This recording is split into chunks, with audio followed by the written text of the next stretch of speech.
Et bien d'autres choses, c'est dans le journal de Charcot.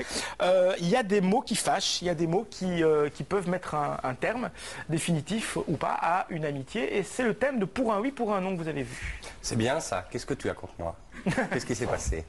Voilà, c'est comme ça que ça commence, cette pièce. En fait, c'est une pièce qui a été écrite par Nathalie Sarraute, qui est grand auteur, né en Russie en 1900, décédé en 1999 à Paris. C'est le nouveau roman, Tropisme, Les fruits d'or. C'est la maman de Claude Sarraute, qu'on connaît, qui est auteur également, mais qui travaille aussi avec Laurent Ruquier en télévision. C'est malheureux qu'on soit plus connu pour ça que pour autre chose, mais bon, c'est comme ça. Au moins, ça, on met un visage. Donc, Nathalie Sarraute, c'est un grand auteur du XXe siècle. Et c'est une pièce qui a été jouée il y a 19 ans déjà par Alexandre von Sivers et Daniel Hansens. Et ils la reprennent aujourd'hui. Ça s'appelle donc Pour un oui ou pour un non. Et donc, qu'est-ce qu'ils font pour un oui ou pour un non? Ça raconte quelque chose ils se disputent. Ouais. C'est-à-dire que c'est les deux meilleurs amis du monde. Et pour un oui ou pour un non, eh bien, leur amitié est mise à mal. Et en fait, c'est pas tout à fait pour un oui ou pour un non. C'est pour un « c'est bien ça ». Une intonation, une petite phrase de 3 mots. Ça commence comment? Eh bien, il y en a un qui va annoncer une bonne nouvelle à l'autre, et l'autre lui dit « c'est bien ça ». Voilà. Vous le faites et ça bien commence aussi, là. Oui. Et donc, l'autre va lui dire « mais explique-moi pourquoi tu m'en veux ». Et l'autre va lui dire « mais c'est rien ». C'est ce qu'on appelle rien, en tout cas pas quelque chose qu'on peut expliquer avec des mots. Et donc il y a toute une joute oratoire, c'est une vraie partition de mots qui va être mise en scène. Alors on se dit, joute oratoire, on va jouer sur la formule, sur le sens des mots, sur le sens de l'intonation, ouais. On va se faire chier. Eh bien, pas du tout. Pas du tout pour plein de raisons. Déjà parce que la mise en scène est minimaliste. Le public est autour des deux comédiens. Ils ont assez peu de déplacements et ils jouent de manière absolument colossale, je trouve, Von Sivers et Daniel Hansens. Et donc, il y a tout un jeu auquel le spectateur, presque malgré lui, est amené à participer. Ça dure 55 minutes.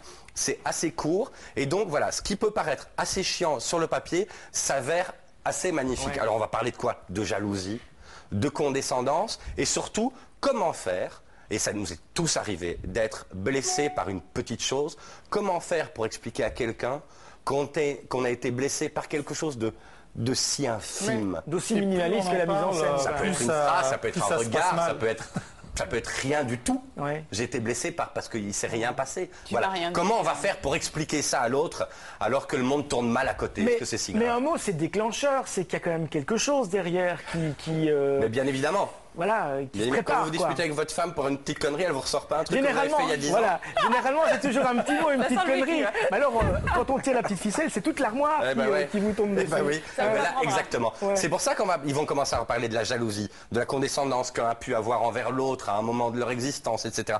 Et donc, c'est extrêmement intéressant, je trouve, comme pièce. Allez la voir, c'est intéressant, divertissant, c'est un bel exploit, je trouve, de comédien. Donc, allez-y, ça dure 55 minutes. Justement, c'est d'ailleurs presque un peu frustrant. Mais j'ai une question, moi. Alors du coup, est-ce qu'ils se remettent ensemble? Est-ce qu'ils finissent par se parler? Est-ce que le fait de parler, de communiquer, fait qu'à un moment donné, ils vont redevenir amis malgré tout? Est-ce que la conclusion, c'est que la communication, y compris dans l'amitié, ça peut tout sauver?